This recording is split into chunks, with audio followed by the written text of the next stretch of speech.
सैकड़ों अरबों की संपत्ति वाली एक अमीर महिला सड़क किनारे ठेलों पर खाना खाना पसंद करती है।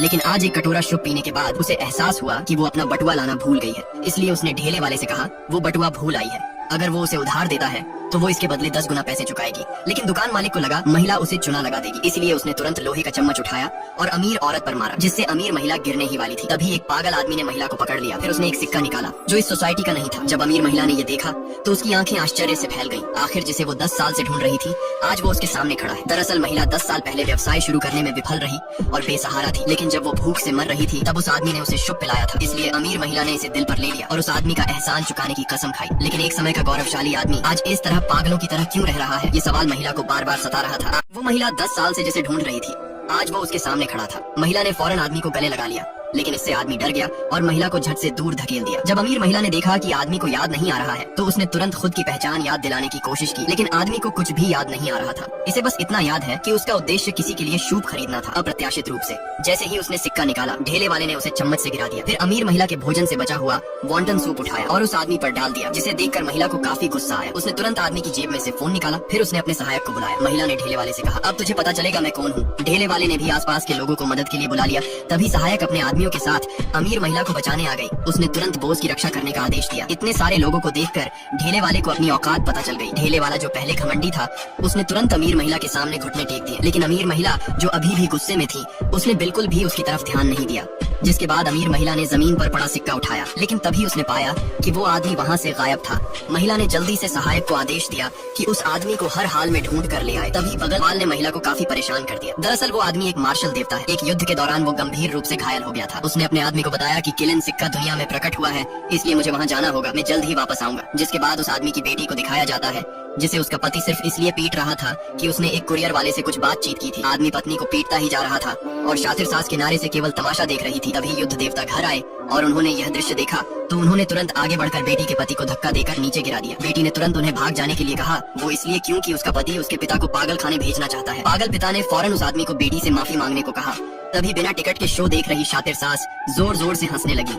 फिर उसने कहा मैंने अपने बेटे से उसे मारने के लिए कहा था। उसी समय बेटी ने बताया मैं गर्भवती हूँ। ये सुनने के बाद पिता को काफी गुस्सा आया, जिसके बाद पति और पिता के बीच मारपीट होने लगी। तभी जब लड़का उस आदमी को पीट रहा था अचानक आदमी को सब कुछ याद आने लगा। फिर एकदम से उसमें से एक एनर्जी प्रकट होती।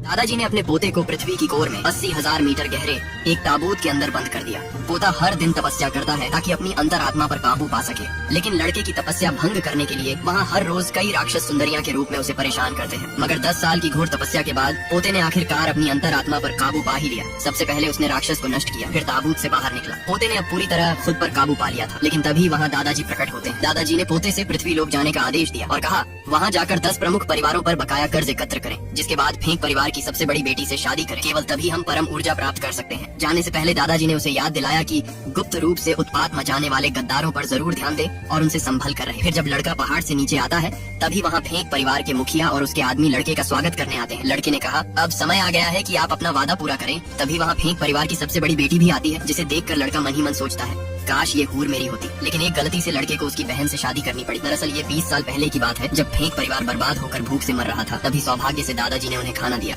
मंद बुद्धि आदमी मार्शल आर्ट में सबका बाप है। उसके सिर में लगी चोट को ठीक करने के लिए डॉक्टर ने 10 लाख का खर्चा बताया, इसलिए मास्टर ने अपना कुंग फू स्कूल बेचने का फैसला किया। लेकिन तभी उसके बड़े शिष्य ने इसका विरोध किया और साथ ही मास्टर को बुरा भला भी कहा, जिसे सुनकर मास्टर को काफी सदमा पहुंचा, जिस वजह से मास्टर की तबीयत खराब हो गई। अच्छा महसूस होने के बाद उसने अपनी पत्नी और बेटी के सामने प्राचीन मार्शल आर्ट तकनीक के कुछ पन्ने निकाले। उसकी तबीयत दिन ब दिन खराब होती जा रही थी, इसलिए उसने उस मंद बुद्धि लड़के को प्राचीन मार्शल आर्ट तकनीक सिखाने का निर्णय लिया। अगले दिन मास्टर अपने सभी मार्शल आर्ट कौशल सिखाने के लिए तैयार था, लेकिन लड़के ने बस एक ही बार पन्नों पर नजर डाली, जिसके बाद उसने मोमबत्तियों की पूरी पंक्ति को एक हथेली से बुझा दिया। तभी ये देखकर मास्टर उस लड़के की मार्शल आर्ट प्रतिभा से हैरान रह गया। तभी स्कूल का बड़ा शिष्य वहाँ एक गुड्डे को साथ ले आया। आते ही उसने स्कूल के कई शिष्य को गंभीर रूप से घायल कर दिया। इस बार वह कागज के उस टुकड़े के लिए वहाँ आया था। उसने मास्टर की लड़की को बंधक बना लिया। जब मंद बुद्धि लड़के ने देखा तो उसे काफी गुस्सा आया। मंद बुद्धि के एक ही मुक्के से बड़े शिष्य के मुंह से खून निकल गया।